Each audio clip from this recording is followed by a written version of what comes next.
ከመንገዱ የወጣውንም አደብ ግዛ ማለት ያስፈልጋል። ማናችንም ቢሆን ከዛሬ ነገ ያልፍልኛል ብሎ 24 ሰዓት አፈር እየገፋ አንጀቱን አስሮ አፈር እየገፋ ያለ ደሃ ላይ በእሳት ላይ ቤንዚን ባንጨምር ግን ጥሩ ነው።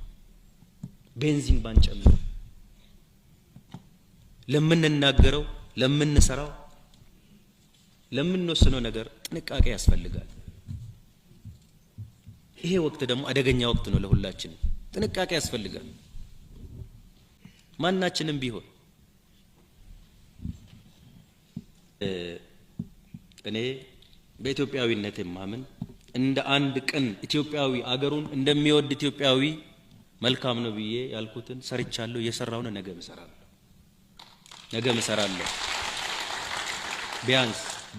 ቢያንስ ለማንም ውለታ ብዬ አይደለም። ቢያንስ ለልጆቼ የማወርሰው በአገራቸው ላይ በማንነታቸው ሳይለዩ በአገራቸው ላይ ተከብሮ የሚኖሩ